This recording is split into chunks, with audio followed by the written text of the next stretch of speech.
Hello friends, जय माता दी। कैसे हैं आप सब। तो इस मार्गशीर्ष माह के कृष्ण पक्ष की अंतिम तिथि यानी कि अमावस्या तिथि है और सोमवार को पड़ रही है, इसलिए सोमवती अमावस्या आ रही है। इस बार मार्गशीर्ष या अगहन माह की अमावस्या तिथि 14 दिसंबर 2020 को है और खासकर 57 सालों के बाद पंचग्रही युति योग में 5 ग्रहों की युति के साथ सोमवती अमावस्या का ऐसा अद्भुत संयोग बन रहा है। इस प्रकार का संयोग शायद ही कभी बनता है और वर्तमान स्थिति को देखें, ग्रह गोचर को देखें तो शनि देव गुरु ग्रह और मकर राशि में गोचर कर रहे हैं और सन 1963 में इससे पहले ऐसी अमावस्या तिथि आई थी जब ज्येष्ठा नक्षत्र था, शूल योग था, चतुष्पद करण था, वृश्चिक राशि का चंद्रमा था। ऐसी स्थिति बनी हुई थी जो कि अपने आप में विशिष्ट मानी जाती है। पंचांग के 5 अंगों के साथ पंचग्रही योग बहुत ही विशेष प्रबलता लिए हुए हैं और युति बन रही है। इनमें वृश्चिक राशि में ही सूर्य, चंद्र, बुध, शुक्र और केतु की युति बन रही है और इस युति का वृश्चिक राशि के स्वामी मंगल से नवम पंचम दृष्टि संबंध बन रहा है। इसका असर देश विदेश पर बहुत ही ज़ोरों से पड़ता है और भारत की सफलता को दर्शा रहा है। और भगवान श्री कृष्ण द्वारा युधिष्ठिर को सोमवती अमावस्या का महत्व और प्रतिष्ठा के बारे में बताया गया था। आज की बात नहीं है, पांडव अपने पूरे जीवन काल में सोमवती अमावस्या के लिए तरसते रहे, लेकिन उन्हें एक भी सोमवती अमावस्या नसीब नहीं हुई। तो सोच कर देखिए हमारा जनरेशन कितना लकी है। सोमवती अमावस्या का व्रत करने से दीर्घ आयु मिलता है, आशीर्वाद मिलता है और बता दूं आपको कि जो भी मनोकामना होती है वो पूर्ण होती है। किसी प्रकार के बुरे ग्रहों का योग होता है वो दूर होता है, पितृ दोष दूर होते हैं, काल सर्प दोष दूर होते हैं, बहुत प्रकार की समस्या, ग्रह बाधाएं दूर होती है। दोस्तों, सोमवती अमावस्या पर इस बार विशेष रूप से ग्रहण भी है। सूर्य ग्रहण है साल का आखिरी, लेकिन ये ग्रहण भारत में दिखाई नहीं दे रहा है, जिसकी वजह से सूतक काल मान्य नहीं होगा, ग्रहण मान्य नहीं होगा। लेकिन आपको बता दूं, राशियों की दृष्टि से देखें तो सभी राशियों पर इसका प्रभाव ज़रूर पड़ने वाला है। सोमवती अमावस्या क्यों करनी चाहिए, इसको लेकर के गरीब ब्राह्मण दंपत्ति की बहुत ही खूबसूरत कथा आती है, जिसमें उनकी पुत्री रहती है, वो सर्वगुण संपन्न होती है और जब कन्या विवाह की योग्य होती है तो ब्राह्मण अब वर की खोज शुरू कर देता है। लेकिन वो बहुत गरीब थे तो विवाह की बात नहीं बन पाती थी, हर जगह से निराशा मिलती थी।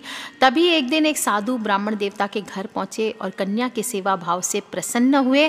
तब उन्होंने कन्या को लंबी आयु का वरदान दिया और ब्राह्मण के पूछने पर विवाह न होने के बारे में बताया।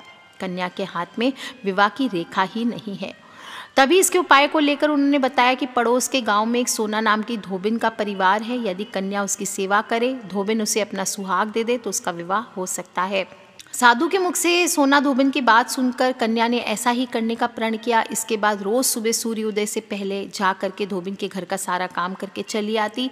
सोना बहुत खुश थी कि उसकी बहू सारा काम कर लेती है। एक दिन उसने बहू से कहा कि वह कितनी अच्छी है, सारा काम घर का निपटा लेती है। तब उसने कहा वह तो सोती रहती है। इस पर हैरान होकर दोनों ने अगली सुबह प्रतीक्षा की तो देखा एक कन्या आती है और घर का सारा काम करके चली जाती है। तभी सोना ने उसे रोककर पूछा कि वह कौन है और क्यों करती है। कन्या धोबन के पैरों पर गिर पड़ी और अपना दुखड़ा सुनाया। इस पर सोना तैयार हो गई और अगली सुबह अपना सुहाग देने की बात कही। अगले दिन सोमवती अमावस्या थी। सोना को पता था कि सुहाग देने पर उसके पति का देहांत हो जाएगा, लेकिन वह व्रत करके कन्या की ओर घर की ओर चली। वहां पहुंचकर उसने अपना सिंदूर कन्या की मांग में लगा दिया। इधर सोना के पति की मृत्यु हो गई और लौटते वक्त पीपल के पेड़ की पूजा करके सोना ने उसकी परिक्रमा की। घर लौटी तो देखा कि उसका पति जीवित है। उसने ईश्वर को धन्यवाद दिया और तभी से ये मान्यता है कि व्रत करने से पति को लंबी उम्र मिलती है और पीपल की पूजा सुहागन स्त्रियों को करनी चाहिए। सोमवती अमावस्या के दिन ब्रह्म मुहूर्त में किसी भी पवित्र नदी में स्नान करें। गंगा स्नान का विशेष महत्व होता है। जो लोग नहीं कर सकते तो फिर कोई भी नदी में, सरोवर में जाकर स्नान कर सकते हैं या फिर घर में ही नहाने के जल में गंगा जल मिला के स्नान करें। स्नान के बाद तिल की बनी हुई वस्तुएं, तिल का तेल, आंवला, वस्त्र, काजल, दर्पण, ये दान करने का विधान आता है। और ख़ास मंत्र आपको जप करना चाहिए जब आप स्नान करते हैं। अयोध्या, मथुरा, माया, काशी, कांची, अवंतिकापुरी, द्वारावतीश्चैव सप्तैता मोक्षदायिका। इसका सप्त से तात्पर्य होता है सात। सात पुरियों का अर्थ है सात नगर, और मान्यता अनुसार भारत में ऐसे 7 स्थान हैं जिन्हें मोक्षदायिनी पुरी कहा गया है। और अयोध्या, मथुरा, माया यानी हरिद्वार, काशी, कांचीपुरम, अवंतिका यानी उज्जैन, द्वारिकापुरी, ये 7 मोक्षदायिनी पवित्र नगरियां हैं यानी पुरियां हैं, और इनमें स्नान करने का विधान आता है। आपको इन जगहों पर स्नान करके, या फिर आप कहीं पे भी स्नान करें, वहाँ हाथों में जल और कुशा लेकर के बोलें, गंगे चे यमुनेश चैव गोदावरी सरस्वती नर्मदा सिंधु कावेरी जले अस्मिन् सन्निधिं कुरु। यानी हे गंगा, यमुना, गोदावरी, सरस्वती, नर्मदा, सिंधु, कावेरी नदियाँ, मेरे स्नान करने के जल में आप सभी पधारिए। और इस प्रकार से बोलते हुए आपको स्नान करना चाहिए, शुद्ध जल अपने ऊपर डालना चाहिए, और सफ़ेद वस्त्र हो सके तो सफ़ेद वस्त्र धारण करें, नहीं तो कोई भी साफ वस्त्र इस दिन धारण करना चाहिए।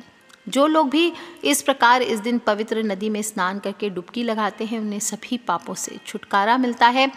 स्नान करने के बाद सूर्य देवता को 1 लोटा जल जरूर अर्पित करें, गायत्री मंत्र का जप करें, इससे गौदान के बराबर फलों की प्राप्ति होती है। सोमवती अमावस्या का प्रारंभ हो जाएगा 14 दिसंबर को रात 12:46 पर, और समाप्ति होगी 14 दिसंबर को रात में 9:48 पर।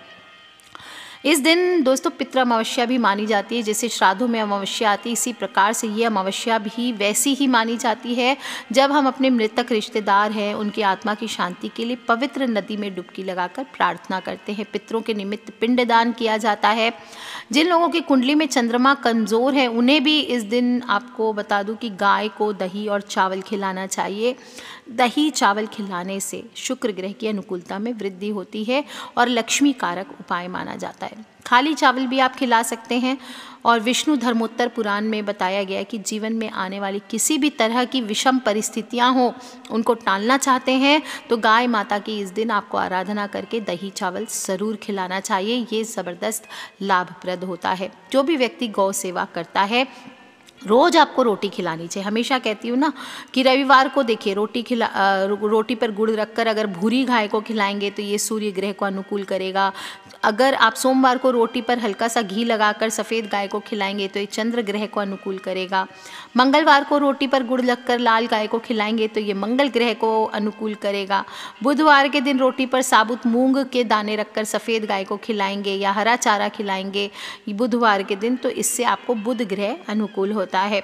गुरुवार के दिन घी और हल्दी चुपड़कर आपको गाय को रोटी खिलानी चाहिए। शुक्रवार को दही और चावल या केले चावल रख करके भी गाय को खिला सकते हैं। और शनिवार के दिन रोटी पर सरसों का तेल चुपड़कर उस पर काले तिल के कुछ दाने रख करके काली गाय या चितकबरी गाय जो हो उसको खिलाना चाहिए। जब भी गौ माता को रोटी खिलाते हैं तो बोलना चाहिए, त्वम माता सर्वदेवानां त्वम च यज्ञस्य कारणम त्वम तीर्थम सर्व तीर्थानाम नमस्तेस्तु सदा नघे। इस मंत्र को बोलते हुए रोटी खिलाना चाहिए। दोस्तों पितृ दोष से मुक्ति की अमावस्या है और इसके लिए इस दिन आप चाहे तो व्रत कर सकते हैं। होम यज्ञ दान पूजा अनुष्ठान जो भी करते हैं इससे आपके दुख समाप्त होते हैं। और कुछ ना कर सके तो दूध से बनी हुई खीर को आप दक्षिण दिशा में अपने पितृ की फोटो रख लीजिए, वहाँ गोबर के कंडे की धूनी लगाकर पितृ को अर्पित कीजिए। या घी और गुड़ से भी आप धूनी दे सकते हैं। किसी भी चीज़ से धूनी दीजिए, इससे पितृदोष में कमी आती है। हो सके तो किसी ब्राह्मण को, गरीब को भोजन, दक्षिणा, वस्त्र आदि दान करें, इससे भी पितृदोष कम होता है। और इस दिन अपने घर के आसपास जो भी वृक्ष हैं वहाँ पर बैठे हुए कौवे हो, जलाशय अगर है तो वहाँ मछलियाँ हो, इनको चावल और घी से मिलाए गए लड्डू बना करके खिलाने चाहिए। ये पितृदोष को दूर करने का उत्तम उपाय माना जाता है। दोस्तों सिर्फ पितृ की पूजा नहीं, भगवान शिव सबसे बड़े हमारे पिता हैं, उनको समर्पित दिन है सोमवार का दिन और इनकी ही उपासना इस दिन की जाती है। इसलिए सोमवती अमावस्या पर जो भी दान पुण्य के साथ आप शिव जी की पूजन करते हैं तो ये आपके लिए बहुत ही चमत्कारी सिद्ध होता है। शिवलिंग पर जाइए, जल चढ़ाइए, काले तिल चढ़ाइए, जो भी है घी से उनका अभिषेक कीजिए, पंचामृत अभिषेक कीजिए और सोमवती अमावस्या की वहीं बैठकर कथा सुननी चाहिए। इस दिन सुहागन महिलाएं अपनी पति की दीर्घ आयु के लिए कामना के लिए भी व्रत रखती है और पीपल के वृक्ष में शिवजी का वास मानकर उसकी पूजा और परिक्रमा भी की जाती है। इस दिन सूर्य और चंद्रमा एक सीध में होते हैं, इसलिए विशेष पुण्यदायी पर्व होता है। और इस दिन श्री हरि भगवान विष्णु की पूजा करना भी बहुत ही शुभ माना जाता है। आप चाहे तो विष्णु भगवान की प्रतिमा को स्थापित करके उसे चंदन का तिलक, पीले फूलों की माला, पीले फल, पीले फूल, ऋतु फल आदि से उनकी पूजा करें, धूप दीप से आरती उतारें, पीली मिठाई का भोग लगाएं और पितृ का तर्पण करें। इसके साथ उनके नाम से दान दक्षिणा भी करनी चाहिए। सोमवती अमावस्या का व्रत सुहागनों का प्रमुख व्रत भी माना जाता है और इस दिन सुबह पीपल के वृक्ष के पास जा करके एक जनेऊ लेकर के जाइए और ये जनेऊ भगवान विष्णु के नाम से उस पीपल को अर्पित कर दीजिए। फिर पीपल से और भगवान विष्णु से प्रार्थना कीजिए जो भी आपकी मनोकामना है और उसके बाद 108 बार पीपल वृक्ष की परिक्रमा करें। परिक्रमा करते वक्त आपको बोलना चाहिए ओम नमो भगवते वासुदेवाय, ओम नमो भगवते वासुदेवाय। इस तरह से करते हुए आपको परिक्रमा करनी चाहिए। जब परिक्रमा पूरी हो जाए तो शुद्ध रूप से घर से कोई भी मिठाई जो आप लेके गए हैं चढ़ाने के लिए पीपल के वृक्ष पर, वो अर्पित करना चाहिए। और जाने अनजाने में आपने अगर कोई अपराध किए हैं तो उसकी क्षमा मांगे। दोस्तों, सोमवती अमावस्या के दिन की गई इस पूजा से जल्दी ही आपको उत्तम फलों की प्राप्ति होने लगती है। पीपल के पेड़ पर ऐसे भी देवी देवताओं का निवास माना गया है, इसलिए अगर आज के दिन आप पीपल के पेड़ की पूजा करते हैं तो सौभाग्य तो प्राप्त होता ही है, साथ में धन संपत्ति आदि की भी प्राप्ति होती है। पति को लंबी आयु का आशीर्वाद मिलता है और कुंवारी कन्याएं इस व्रत को करे तो उन्हें जीवन साथी अच्छा मिलता है। आज के लिए इतना ही दोस्तों। खिलखिलाते रहे, मुस्कुराते रहे। अपने फ्रेंड्स, फैमिली, मम्मी पापा, भाई बहन, बच्चे सभी लोगों से इसे शेयर करना बिल्कुल ना भूलें। और हाँ दोस्तों, सब्सक्राइब करके रखें ताकि आने वाले वीडियो से आप और मैं कनेक्टेड रहें। Love you all friends, take care. जय माता दी, बम बम भोलेनाथ की।